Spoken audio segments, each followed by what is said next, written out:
Hey everyone, RemanX here. We're going to go over really quickly. Is the game doomed?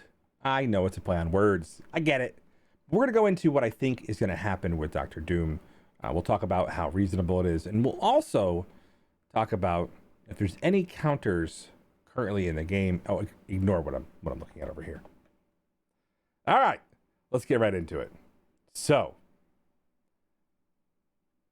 we'll talk about what we saw from the kit. Again, it was awesome seeing Cerebro on there. We were able to take this from a couple of screen grabs and build our own version of this so we can review it, just get through what we think was going to happen.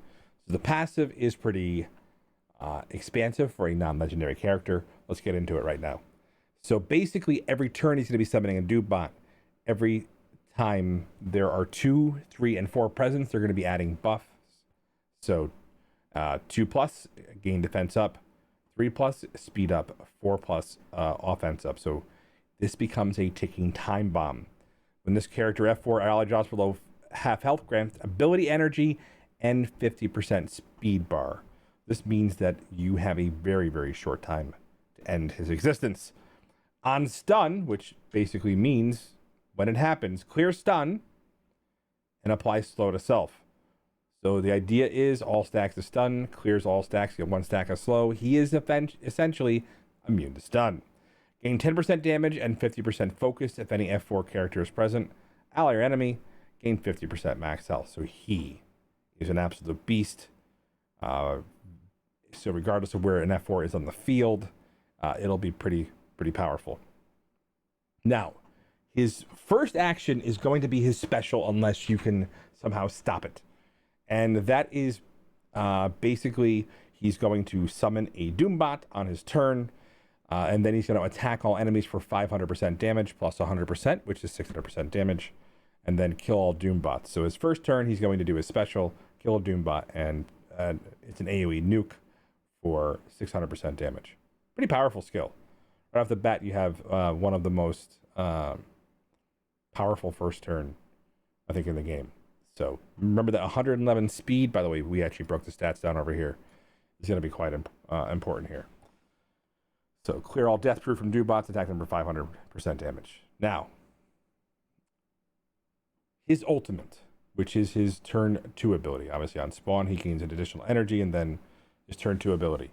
Gain 2 charge, clear all negative effects from self, the most injured ally and the ally with the highest damage, heal self and the most injured ally for 100% of this character's max health, and then fill speed bar by 300% for self and the ally with the highest damage.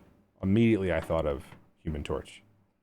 300% is 3 turns. So just so you realize that if he does this, he's going to get 3 turns. His special will have been at 1 of 4. So he will be immediately able to go right back into his special and then blow it up as he gains +2, +3, +4. Okay? So an offensed up, powered up special is very, very important that you try to limit the amount of turns he takes. Now, if you do happen to ability block him or the like, his basic will attack the primary target for 360% damage plus apply disrupted. We're going to get into something else about this kit that's interesting. Remember, he does have both the Mystic and Tech tags, which we hope he did. However, he'll only be benefiting from the highest percentages of Stark Tech for the 1. So that's going to be important going down the road. So really, really awesome kit here. Because then if he's charged, flip 2 positive effects to negative effects, then lose 1 charged. The stack is unavoidable if cannot be blocked. It feels to me like they almost have it so it feels like the old days of Ultron, where the first Ultron that goes has the potential to lose, because then the first Doom that goes can drop the other Doom below 50%, speed up the whole entire team, and then so I envision this in a lot of different environments. We'll get into more of that in a moment here. So and then we actually broke down the damage. Now the Doombots have their own abilities. Okay, so they are doing this attack for 360% damage, apply disrupted, unavoidable. Okay, passive Doombot Legion. On death, apply 1 deflect up to 10 to ally Doctor Doom. On turn, if this character has 2 or more allies, gain defense up. So realistically, the passive is going to be triggering on these guys. Just from the Doombot allies too. So we saw the video. Takeaways are pretty clear. Is this the reward that we think is going to be worthy of the time we're going to be spending and the energy we're going to be spending to get through DD4? And the answer, my answer is yes. I see this character as something that will be meta breaking, will wind up on arena defenses. It will likely be something that will counter Black Order and give brand new life to the arena. Now, it will be a long time. It'll probably be gated for how long people will be able to access G15 to be able to get there. So I'm not worried about it happening right away. Realistically, I do know quite a few members of the community that are trying to be the first to get this done, but we won't see them permeate into the arena shards for quite some time. But be aware, if folks do happen to get this, they're going to be number 1 for a little bit here. So, that being said, there are some counters that exist, probably mainly for war. I'm curious to see what you guys are coming up with. I do know that I saw a lot of people theory crafting about this, wanting to get their heads around it. But realistically, the game isn't doomed. This is another character that is exclusive reward that everybody will have access to. And again, for the most part, it isn't something where if you put him on war defense, he's going to annihilate you, because realistically he can be sacked and then you move on. So until you're fighting teams where everybody has a member of the F4 stacked with their Doom, I wouldn't panic. And so G15 is going to be a long-term goal for a lot of people's account, and it basically lets you set the sights on how to progress to an endgame. So endgame players will have earlier access to this, but it doesn't mean that without it, you lose the game. And so I want you to think about that. That is the most important takeaway, is if you remember back in the days how long it took to get Ultron, it was a great feeling. It was it was a phenomenal feeling. I hope they can replicate that feeling that we all had when we beat DD2 for the first time and got access to an amazing character that was meta breaking back in those days.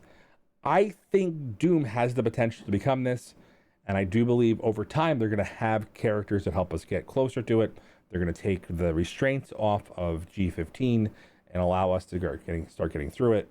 And that's really what DD3 was a prep to get gear for DD4. As long as you didn't spend it all. It's not like I have a lot of G14s.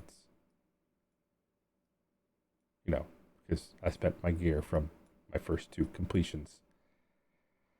Oh boy. Well, I'm going to make my attempts to be among to get it when I can. I'm not going to obviously rush through it. I'm going to let those that come before us. But remember, those guys give us info.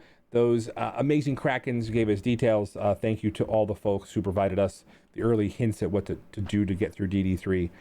Gorilla, Yags, Fates, Dismal, and many, many others, Cindy, that helped build those guidelines, showed us what to do, and made sure that we had the right information so we weren't building up the wrong characters. R.I.P. Trooper. Right? 7 red star, didn't take any mini uniques. Seemed like a good idea. Wasn't really a good idea. I've done DD3 3 times now, and I think I've only used them once. But that's a whole nother story. So we'll get that feedback from them. I think it's important to see how the PIM team shapes up over here. But I want to assure you, the game is not doomed. This is something that you should be excited for, because when you have the ability to access them, I think you will feel a sense of accomplishment. I just hope they didn't take away and make the Dark Dimension 4 too difficult for most people to accomplish. But I know there's some panic. We'll definitely get some ideas. Hopefully, patch coming out in the next couple of days here. We'll get some more information. I think we'll probably be able to preview it in the in-game files. But I still think there's a little confusion about what the nodes will actually look like. So again, leave it in the comments. Tell me how you picture beating this team. Remember, We're thinking it's probably going to be 1 or 2 members of the Fantastic Four, if not more. Let's talk. You can let us know what you think about, some of the proposed counters. How good will a clone look? And now that we know he's able to be cloned, and we're really curious about your overall feelings. I want to make sure people aren't panicking, but if you're concerned, tell us why. Anyway, see you guys next video. I'm going to be streaming some special content this weekend. See you guys for offer review.